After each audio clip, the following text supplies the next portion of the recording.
રમેશરામ મહારાજજી આજે ચોરવડિયાની પવિત્ર અને પાવન ભૂમિ, આજે જે ચોરવડિયા આપણે રમેશરામ મહારાજજી આજે આપણને એકબીજા આપણને મહાપુરુષ સંતોને તેડાવી અને એકબીજાના દર્શનનો આપણને લાવો લેવડાય અને પોતે તે પણ લીધો છે કે એટલે કીધું કે સંતોનો સંગ મરણેના મુખ્ય લઈએ 4 દિવસનો લાવો.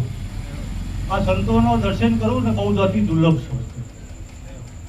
એટલે આ જગતની અંદર આ વિશ્વ એક આવું આશ્રમ હતો, આવો આશ્રમ હતો. એટલે ઘણા સમયથી મારા જેવો શિષ્ય હતો, મારા જેવો શિષ્ય હતો તો ઘણા સમયથી સેવા કરતો હતો, પૂજા કરતો હતો. એટલે એક દાડાના સમયનો એ શિષ્યના મનની અંદર સંકલ્પ થયો, મનમાં એવો સંકલ્પ થયો કે આ દુનિયા જેવી હશે. ઘણા સમયથી આશ્રમમાં રહેલો હતો એટલે એને એવો વિચાર આવ્યો કે આ દુનિયા જેવી હશે. આવો વિચાર આવ્યો એટલે પોતાના ગુરુને કહી ના શકા, પોતાના ગુરુને કહી ના કે એટલે મનમાં એ મૂંઝાવાતો મને. એટલે સદગુરુને ખબર પડી, સદગુરુને ખબર પડી કે કંઈક ને કંઈક કારણ બન્યું છે. આ શિષ્ય મારો જે ખુશીમાં જે રહેતો હતો રોજ એવો દેખાતો નથી. એટલે પૂછ્યું કે ભાઈ તારા કારણ શું છે? કે બાપુ કોઈ નહીં. બોલે કે તું કારણ? કે બાપુ આ દુનિયા જેવી છે તો એક વખત મારે આ દુનિયા જોવી છે, આ દુનિયા મારે જોવી છે, આ દુનિયા. તો બાપુ કે હવે તારા મનમાં વિચાર, તારા મનનો સંકલ્પ થયો છે, તારા મનમાં સંકલ્પ થયો છે, હવે હું શું કરવું તાને? કે તું જા તાને આ દુનિયા જોવા જા. પણ મારા 3 શબ્દો છે, મારા જે 3 કહું હું તને કહું, જે આ વિશ્વની અંદર 3 ક છે ને, 3 ક છે એનું તું પાલન કરજે. પેલો વચનનું તું તારા દુનિયામાં તું તાર માર જા. આ 3 ક છે એટલે આ 3 ક છે એનું તું ધ્યાન રાખજે. કે બાપુ એવા કયા 3 ક છે? આ 3 ક એવા ક્યાં છે કે પેલો જો ક પેલા કે કંચન, પેલો ક કંચન, કંચન કહેતા સોનું થાય. બીજો ક કામિની, બીજો ક કામિની, અને ત્રીજો ક છે કે આ કીર્તિ. આ 3 થી તું છેટો રહેજે ને આ દુનિયામાં દુધાઈ માલવો તો દુધાઈ માલવો તો માલજે તું. કે બાપુ વાળું તો રાતે હું નીકળી જાઉં. એટલે ઘણા સબ એ તો શિષ્ય તો નીકળી ગયો બહાર દુનિયા જોવા માટે. એટલે 100 કિલોમીટર જેવો જતો રહ્યો છે. એટલે રસ્તામાં જતો હતો એટલે રસ્તામાં એક કણક મળી, સોનાની કણક હતી. એટલે પગમાં આવી, એટલે પગમાં આવી કે પડતી તો નજર મળી, એટલે તારો હાથમાં તો લીધી ખરી કે સબ વસ્તુ સોનાની છે. એટલે હાથમાં લીધી, એટલે હાથમાં લીધી થોડીક વાર થઈ એટલે તો વિચાર આવ્યો કે નહીં, એ તો મેરા ગુરુ કા વચન કા ભંગ હો જાય, મેરા ગુરુ કા વચન કા ભંગ હો જાય. એટલે પેલી કણક હતી તે ફેંકી દીધી પાછી. એટલે થોડોક આગળ ગયો એટલે લાવો બપોરનો સમય થયો છે, બપોરનો સમય થયો એટલે હું નહીં નાખું, સ્નાન કરી લઉં. એટલે સ્નાન કરવા માટે નદીની અંદર ઉતર્યા. એટલે નદીની અંદર ઉતર્યા એટલે નહીં રહેતા કે હોળની હમે ભેખડ જે હતી ને, આખી ભેખડ સોનાની, આખી ભેખડ સોનાની હતી. હવે આ ભેખડ જોઈ અને નહીં રહેતા હમે ભેખડની ઉપર દૃષ્ટિ પડી. એટલે આ દૃષ્ટિ પડી ને એટલે એનો વિચાર આવ્યો એટલે કે કશું વાંધો નહીં, મારે તો લેવું નહીં, પણ મારા ગુરુ માટે જો નિષ્કામ ભાવ છે છતાં પણ એનું પરિણામ જેવું આવશે. એટલે કે મારા ગુરુ માટે આ સોનાની ભીખડ છે.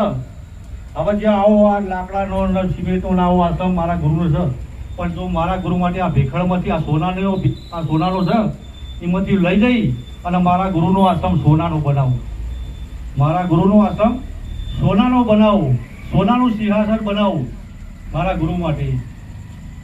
આવો વિચાર કર્યો. એટલે એમ કરીને ગોમાં નહીં ધોઈ અને ગોમાં આવું ગોમ હતું ચોરવડિયા જેવું ગોમ છે. ગોમની અંદર પાછો આવ્યા. એટલે ગોમમાં આવીને પૂછ્યું ભાઈ કે હવે કોઈ કડિયા મળશે ખરા? કોઈ કડિયા મારા બાપુનો મારા ગુરુનો આશ્રમ બનાવવો છે, કોઈ કડિયા મળશે? એટલે કે હા કડિયા તો મળશે. એટલે પછી કે બોલો સમો પૂછે કે સમો બનાવવાનો? સિમેન્ટમાં બનાવશો કે રેતમાં બનાવવાનો? સમો બનાવશો? એટલે કે સિમેન્ટમાં બનાવવાનો નહીં, લોખંડમાં બનાવવાનો, રેતમાં બનાવવાનો, મારા આખો સોનાનો બનાવવાનો છે. આખો આશ્રમ મારા સોનાનો બનાવવાનો છે. એ સોનાનો બનાવે એમ કેટલું સોનું છે કે સોનાનો બનાવો છો મારો આશ્રમ? એટલે કે મને અમારી મજૂરી શું આપશો? સોનાનો આખો આશ્રમ બનાવ મજૂરી શું આપશો? કે મજૂરી મેં તમને સોનું, મજૂરી તમને સોનાની ચાલવાની છે. એટલે ચાર જણા પાછા તૈયાર થયા. એટલે જ્યાં કે કઈ જગ્યા પર સોનું છે એટલે પેલા સેવક તો લઈ જઈને પેલી ભેખડ હતી તો બતાવ્યું કે આ ઓમાંથી જેટલું લેવાય એટલું સોનું લઈ આવવાનું અને મારા ગુરુનો આશ્રમ બનાવ્યો. એટલે પેલા ચાર જે હતા એની દ્રષ્ટિ બગડી પાછી. જે 4 જણા હતા જે અડિયા હતા એટલે એટલી પેલી ભેખડ જોઈ સોનાની એટલે એનો વિચાર બદલાઈ ગયો, મન બદલાઈ ગયું. એટલે જોઈ કે એમ કરો કે આ બાપોડા જે સંત જે ભગત છે એમ કરો આ ભગતને મારી નાખીએ આ ભેખડ આપણે લઈ જઈએ. એટલે એક જણા પાછો વિચાર કર્યો કે નહીં ગમે તેવું આ સંતને મારીએ તો ભગત છે અને ભગતને મારવાથી આપણને ક્યાં અત્યારનું પાપ લાગે એટલે મરાય નહીં ને તો કે શું કરે એમ કરો કે પાછો પકડી બોધી અને ખૈડમાં રગડતો કરી દો. એટલે ખૈડમાં રગડ્યો એટલે પાછો બોધ્યો એટલે ખૈડમાં ભગતને તો રગડતા કરતા એટલે થોડીક વાર વિચાર આવ્યો કે મેરા વચન ગુરુ કા વચન કા ભંગ હુआ. ગુરુએ કીધું હતું કે કંચનથી સેટો રહે છે પણ આ મારું આ પરિણામ એનું મને પરિણામ મળ્યું. એટલે પાછો તોથી નીકળી ગયા. તોથી પાછા કે હવામાં રહેવાય થોડો સમય પાછા એ 50 કિલોમીટર જેવા બીજું આગળ થોડા જતા રહ્યા અને આગળ જઈ અને ઝૂંપડી બનાવીને થોડો સમય તો રહેતા હતા. એટલે ગામની અંદર એક આંખમાંથી અપસરા ઉતરે એવું મુખ હતું જે બેન નથી બેન અને એવું મુખ એવી કામી જતી. એટલે આખું ગામ ઘણા એવા હોય બધા તો દ્રષ્ટિ ઘણી ખરાબ પડતી હોય એટલે આવા ઘણા પડ્યા હતા. એટલે જોઈને બહુ એ બેનને હેરાન કરતા હતા. બેનને તાહીમાન થઈ કે હવે મારા ગામમાં રહેવાય નહીં, હવે આ ગામ છોડીને મારે નીકળી જવું પડશે. એટલે બેન પણ ગામ છોડીને તોથી નીકળી ગયા ને દોડતા રહેતા બાપુનું આ જે આશ્રમ હતો ઝૂંપડી હતી આ ભગતની અને તો આગળ આવ્યા. એટલે ઝૂંપડી હતી તો કે બાપુ મને આશરો આલો, આજની રાત મને રહેવા દો, મને હવે આશરો આલો કે મારા હવે ભક્તિ મારા સંસારમાં રહેવું અને મારા ભક્તિ કરવી, તમારા ચરણોમાં રહેવું છે અને ભક્તિ કરવી છે મારે. એટલે પેલા ભગત બોલ્યા કે તારા ભક્તિ કરવી તો કરો પણ મારાથી તું દૂર રહે, મારાથી થોડો દૂર રહે. આશ્રમ કર તું રહે ખરી પણ મારાથી તું દૂર ઝૂંપડી બનાય. કે બાપુ એટલે પાછો બાપુને તો થોડો દયા આવી કે ગમે તે નારી છે લાવો આપણા એટલે પાછી દયા એટલે કશો વાંધો નહીં કે તું તારે રહે તારી રીતે તું કમાઈને ખાટ બેરે. એટલે પાછી રહી અને થોડોક સમય થયો એટલે રાજાનો કુંવર ઘોડો લઈને આવતો હતો. એટલે રાજાનો કુંવર ઘોડો લઈને આવ્યો કે જંગલ લઈને બાપુની ઝૂંપડી હતી એટલે ઝૂંપડી આગળ આવી જોયું તો બેનના અમે દ્રષ્ટિ પડી કે આ બાવા જોડી આવી રૂપસુંદરી આ તો મારા રાજમાં શોભે એવી છે. એટલે પાછા બાપુને પછી કે હવે બાપુને હવે મરાય તો નહીં એટલે પાછા બાપુને તો પાછા બોધી દીધા લઈ કુંવર લઈને જતો રહ્યો. એટલે પાછી પાછા કોઈ હોય પછી મળ્યા પછી બાપુ તો પાછા છોડે કે હવે આ ગામમાં અહીં રહેવાય એવું અહીં પણ ના રહેવાય. એટલે તોથી બાપુ થોડા આગળ નીકળ્યા. જો આ કંચનનું પરિણામ, કામિનીનું પરિણામ. હવે થોડાક આગળ નીકળ્યા એટલે એટલા મહાપુરુષે કીધું છે કે એટલે આ જગતની અંદર શરૂઆતની અંદર આપણને પતિક ધ્યાન મૂળ પાયો જો આપણો મજબૂત નહીં હોય, જ્ઞાનની બહુ અતિશય જરૂર નથી. જ્ઞાન તો ગમે તે કરીને આપણને જ્ઞાન તો મળી જાય, આપણને પઢવાથી આપણે જ્ઞાન તો મળી જાય પણ મૂળ પાયો મજબૂત આપણો હોવો જોઈએ. સદગુરુ જ્યાં તાળે આપણને શરૂઆતની અંદર આપણને 5 પ્રતિજ્ઞા આપવામાં આવી છે. શરૂઆતમાં આપણને 5 પ્રતિજ્ઞા જણાવી. જો પાયો મજબૂત હોય તો તમારે ગમે એવી મંજિલ બાંધવી તો બાંધી શકશો તમે, પણ જો પાયો તમારો મજબૂત હશે તો શરૂઆતમાં મહાપુરુષ આપણને સદગુરુ આપણે ગણી દઈએ એટલે આપણે પ્રતિજ્ઞા લખે ચોરી, જારી, દારૂ, જુગારનો માઉશ આ 5 થી તું દૂર રહેજે આ જીવનની અંદર અને તારું બળેલું તું પાડજે. બીજા વસ્તુ એ પછી એટલું કહેતા પણ કે આ જગતની અંદર જેટલી દેખાય એટલે મોટી એટલી માં ગણજે, મોટી એટલી માં ગણજે ને નાની એટલી બોન ગણજે. આ તારી દ્રષ્ટિમાં પહેલું હોવું જોઈએ, આ દ્રષ્ટિમાં તારું પહેલું હોવું જોઈએ. આ સંસાર છોડીને જવાની કોઈ જરૂર જ નથી. જો આટલું જો દ્રષ્ટિમાં કદાચ આપણા દ્રષ્ટિમાં આવી જાય ને તો આ સંસાર છોડીને જવાની જરૂર જ નથી. જો આપણી દ્રષ્ટિ પડે તો આપણી બોન છે, માં છે, બીજું કોઈ દેખાવ નથી. આ દ્રષ્ટિ આપણી હોવી જોઈએ. એટલે શરૂઆતમાં પ્રતિજ્ઞા આપણને એ પ્રમાણે પાયો અને મજબૂત આપણને સદગુરુ આપણે કરાવડાવે છે. હવે જ્યારે બેન એટલે પછી જ્યારે થોડી વાર કે હવાઈ પર રહેવાય, અહીં રહેવાય નહીં, એટલે થોડાક દૂર જતા રહ્યા અને થોડા દૂર જતા રહ્યા પછી કે હવાઈ આગળ આશ્રમ કરીને હવાઈ આગળ આશ્રમ કરીને હવે થોડોક ટાઈમ રહ્યા અને એ ગોમ બાજુમાં ગોમ હતું તે બાજુના ગોમની અંદર દુકાળ પડ્યો. દુકાળ એવો પડ્યો તે પાંચ અઠવાડિયું સુધી કોઈને અનાજ નહીં મળેલું, અનાજ નહીં કાઢ્યું. બાળકો તળવળ, ઘરડો તળવળ, આ બધા તળવળ, આટલી ભૂખ આવેલી. તો એમાંથી એક ડોશીમાં હતો.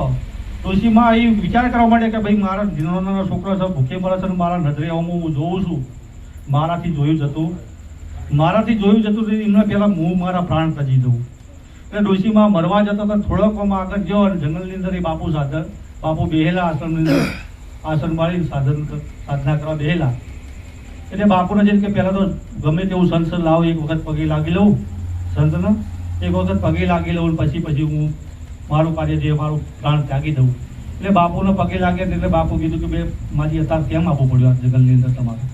કે બાપુ કરું છું, મારા ગામની અંદર એવી ભૂખ એવો કાળ પડ્યો છે તે લોકો 8 દિવસથી અનાજ મોઢા મૂક્યું નથી, લોકો ભૂખ માટે તરવાડી રહ્યા છે. એટલે બાપુને દયા આવી, એટલે બાપુ દયા એટલે માથાથી એક બાલ તોડી માજીને આપ્યું, લે માજી આ બાલ લઈ લો તમે. અને બજારમાં જે વ્યક્તિ એટલે એક બાલ તોડીને આપે તો બાલ થઈ ગયો હોનાનો બાલ થઈ ગયો, એ બાલ સોનાનો બાલ થઈ ગયો. માજી તો એ બાલ લઈને આવી તો તરત જ જવાય દુકાન આપે તો હોનાનો બાલ થઈ ગયો. એટલે એમને તો જે ઘટાડું જે મળવું તે બધું મળી ગયું. અને ઘરના ખાવે એટલે આજુબાજુનું બધાને પૂછે તો ખરા ને કે માજી તમે આ વસ્તુ લાયક ક્યાં થયા છે? એટલે કે આપણા જે જંગલ સામે જંગલ છે, જંગલમાં એક બાપુ બેઠા છે અને એ બાપુ બેઠા હતા એક માથાથી બાલ તોડી એક આલા હતા સોનાનો બાલ થઈ જાય છે. એટલે આખું ગોમ પડ્યું, આખું ગોમ પડ્યું.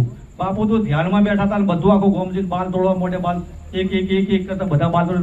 બાપુ તો માથામાં લોહી જગર કરી, બાપુનું માથું તો લોહી જગર કરી નાખ્યું, બાપુનું માથું લોહી જગર કરી નાખ્યું. એક બાલ પણ માથામાં રહેવા દીધો, એક બાલ રહીને માથામાં લોહી રહ્યો. જંગલમાં હતા બાપુ, એવા જંગલની અંદર ડોહ કાઢ્યો, મોખો કાઢ્યો.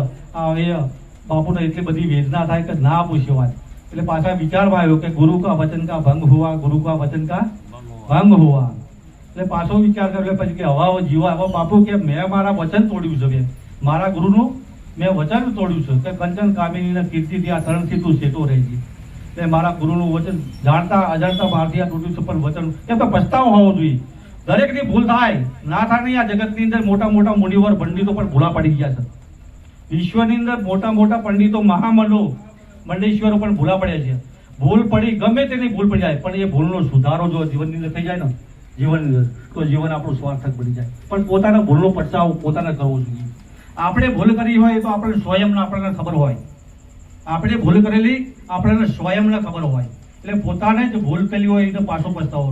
રામચંદ્ર જેવા જોયો એક ભજનની મહારાજે ભજન બનાવેલું છે અને ભજન જો માયા મજી રે આયા ઓ સંતો ભાઈ, જો માયા મજી રે આયા આરે જગતના અનંત દાખલા પૂરણે પડખાયા.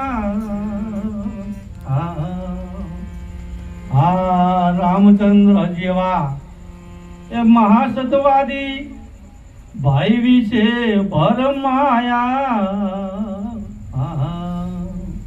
લક્ષ્મણ કેરા રે લક્ષ્મણ સમજ્યા, લક્ષ્મણ કેરા રે લક્ષ્મણ સમજ્યા.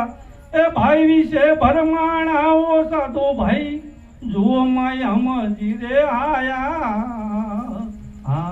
જો આવા આપણે જે મર્યાદા પુરુષોત્તમ જેવા આવા કહેતા હોય છતાં પણ આવા જો ભૂલા પડ્યા પણ છતાં જો એમને પસ્તાવો થઈ ગયો. આજે આપણે બધા મૂર્તિ પુરુષ આપણે પૂજીએ કે નહીં પૂજતા?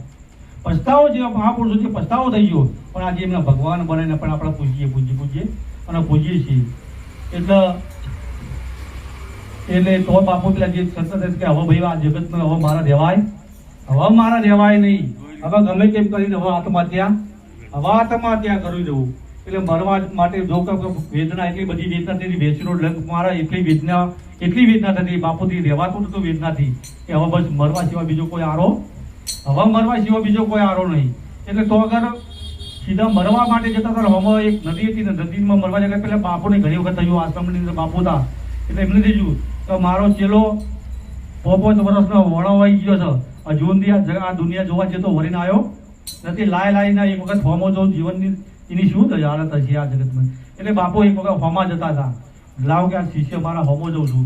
એટલે જોવા જતા હતા કે તારે હોમી કિનારે આ બાજુ બાપુ આવેલા અને આ બાજુ દ્રષ્ટિ પડી શિષ્યની.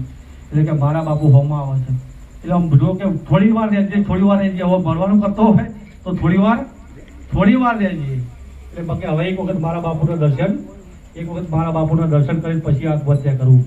એટલે બાપુ તો પાછા આવે ને પાછા માથા હાથ ફેરવું. એટલે પાછા કે બેટા હવે તારા આ સંસાર જોવું છે તારે? કે ના બાપુ હવે મારે જોવો, હવે મારા આ સંસાર જોવો. એટલે આ સંસારને પણ રહેજે તું સરખો, રહેજે આ સંસારમાં સરખો, પણ સંસારથી લોભાતો એ તે તું રહેજે. રેણીમાં એટલે કે રેણી રાખો રામની, કેણી રાખો ઋણ, અજ્ઞાની પણ ઓળખે આ તો સદગુરુની છે રીત. અજ્ઞાની પણ એને પણ ખબર પડવી જોઈએ એવી આપણી રેણી હોવી જોઈએ. એટલે વધારે તો ના બોલતા, આટલું બોલીને મારી વાણીના વિરામ આપું. બોલો સદગુરુ.